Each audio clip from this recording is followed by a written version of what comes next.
पूर्व मंत्री बृजमोहन अग्रवाल से जीएमपीसीजी संवाददाता सत्यप्रकाश ने खास बातचीत की। विधानसभा चुनाव में अपनी और पार्टी की जीत का दावा करते हुए उन्होंने कहा कि प्रदेश में पूर्ण बहुमत से बीजेपी की सरकार बन रही है। वहीं सीएम भूपेश बघेल को मानहानि का नोटिस भेजने के मामले में उन्होंने कहा कि अगर उन्होंने माफी नहीं मांगी तो उनके खिलाफ मानहानि का केस किया जाएगा। आज हमारे साथ इस खास कार्यक्रम में मौजूद हैं बृजमोहन अग्रवाल। 7 बार के विधायक हैं और 8वीं बार रायपुर दक्षिण विधानसभा सीट से भाजपा के प्रत्याशी हैं। इंतजार कर रहे हैं नतीजों का। इनके साथ साथ रायपुर दक्षिण विधानसभा सीटों का गणित तो जानेंगे ही, इनके दावे भी जानेंगे, लेकिन प्रदेश के सियासी स्थिति भाजपा को लेकर क्या कैसे कुछ है, वरिष्ठ नेता हैं भाजपा के, ये भी जानेंगे। बृजमोहन जी, क्या कुछ देख रहे हैं अब तब, जबकि अब नतीजों का इंतजार है? आपको भी बहुत बेसब्री से इंतजार होगा, हालांकि आपने कई बार नतीजों का इंतजार किया और रिजल्ट हर बार जो है वो बेहतर ही रहा। इस बार क्या इंतजार है? देखिए, हमें इंतजार है, परंतु हमें ये भी मालूम है कि इंतजार का जो फल होता है वो मीठा होता है। और इस बार तो बीजेपी की सरकार बनना तय है। बीजेपी 2/3 बहुमत से आएगी और छत्तीसगढ़ में सरकार बनाएगी। अच्छा, आंकड़े आप लोग नहीं बता रहे। कांग्रेस से कह रही है बार बार की 75 पार, लेकिन आप लोग एग्जैक्ट आंकड़े नहीं बता रहे। क्या ऐसा आंकड़ों का कुछ चक्कर है? कांग्रेस के पास कोई या तो ऐसा भविष्य वक्ता होगा या उनकी भगवान से डायरेक्ट संपर्क होगा, जिसके कारण वो कह रहे हैं। परंतु जो असंभव है उसको संभव कोई कर सकता है तो बीजेपी कर सकती है, क्योंकि कांग्रेस जो है वो तो हवा में उड़ रही है और तूफान बीजेपी का चल रहा है। तो उसमें उड़ना उनका तय है कि वो उड़ेंगे और घर में जाकर बैठेंगे और बीजेपी का कमल खिलेगा और सरकार में बैठेगी, जनता की सेवा करेगी। कुछ नेता ये भी आकलन कर रहे हैं कि भाजपा 60 या 65 पार होगा। आप ही के पार्टी के वरिष्ठ नेता। देखिए, आकलन करना स्वाभाविक है। जिस प्रकार का वातावरण है, जिस प्रकार लोगों का रुझान है, बीजेपी का जो मास्टर स्ट्रोक है कि हम 3100 रुपए और 21 क्विंटल खरीदेंगे। बीजेपी ने कहा 2 साल का हम बोनस देंगे, 12,000 रुपए हम महिलाओं को देंगे साल का, 1.5 लाख रुपए लड़की पैदा होगी तो उसके खाते में हम जमा करेंगे, गैस का सिलेंडर हम 500 रुपए में देंगे। ये जो मास्टर स्ट्रोक है, इसके ऊपर में जनता ने विश्वास किया है। और आप देखें तो छत्तीसगढ़ की 50 से ज्यादा सीटों में महिलाओं की वोटिंग ज्यादा हुई है।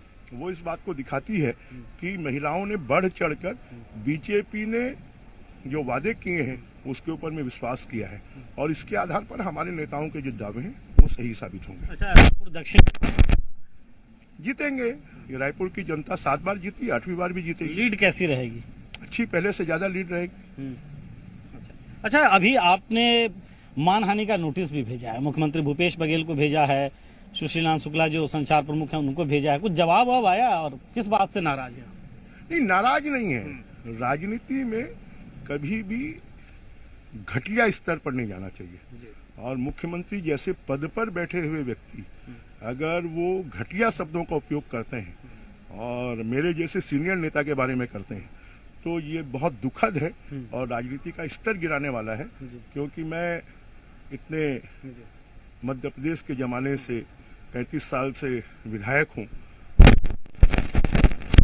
ये पूरी छत्तीसगढ़ की जनता का, मध्य प्रदेश की जनता का और हमारे मित्र, यार, दोस्त, हमारे कार्यकर्ताओं सबका अपमान है। तो उनको नोटिस दी। मेरी जो जानकारी है कि 1 हफ्ते का वक्त लगभग दिया था आपने और वो समय भी खत्म हो रहा है। कांग्रेस पार्टी के लोग कह रहे हैं कोई नोटिस किसी को मिला ही नहीं।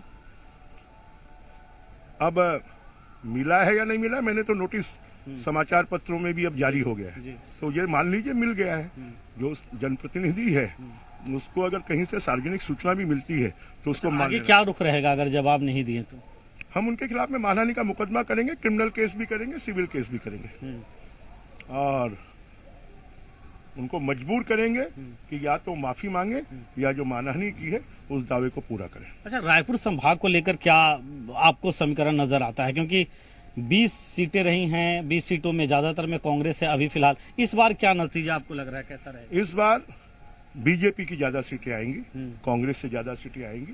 पहले जितनी कांग्रेस की थी अब उससे ज्यादा सीटें बीजेपी जीत कर आएगी। क्यों ऐसा लग रहा है? क्योंकि कई जगह तो ऐसा है कि प्रत्याशी को लेकर भी आप लोगों पे, भाजपा पे सवाल खड़े होते रहे। अब आरंग का कहें, अभनपुर का कहें, ऐसे कुछ क्षेत्रों पे, फिर भी आपको क्यों ऐसा लग रहा है?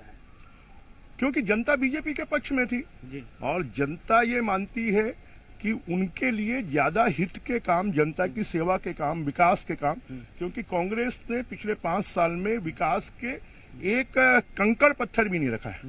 और जनता को विकास, जनता को सड़क चाहिए, पानी चाहिए, बिजली चाहिए, स्कूल चाहिए, हॉस्पिटल चाहिए, ये कांग्रेस ने कुछ शहरों में जो कम वोटिंग हुआ है वो नुकसान नहीं पहुंचाएगा? नहीं, कम वोटिंग नहीं हुआ, पहले भी ऐसा ही वोटिंग हुआ है। जी। कोई नई के नजदीक आ गया, छठ पूजा के नजदीक आ गया, क्योंकि शहरों में जो रहने वाले लोग हैं 25% लोग ऐसे हैं जो बाहर से आकर यहाँ पर रहते हैं और वो दिवाली के कारण, छठ पूजा के कारण वो बाहर चले गए और वो वापस नहीं लौटे, इसलिए ये वोटिंग हुई है। अच्छा, आखिरी सवाल है बृजमोहन जी, अगर भाजपा सत्ता में आती है तो मुख्यमंत्री बनने या बनवाने में बृजमोहन जी की भूमिका कैसी रहेगी? एक विधायक हूँ तो मेरी भूमिका तो रहेगी ही, और जो कुछ है भारतीय जनता पार्टी का शीर्ष नेतृत्व तय करेगा, उसको हम सब मानेंगे। तो ये बृजमोहन अग्रवाल और तमाम सियासी समीकरणों पे भी हमने बात की और इन्होंने जो मानहानि का नोटिस भेजा है उस पे भी हमने बातचीत की और इनका पक्ष जानने की कोशिश की। कैमरा पर्सन राकेश के साथ सत्यप्रकाश, जी मीडिया के।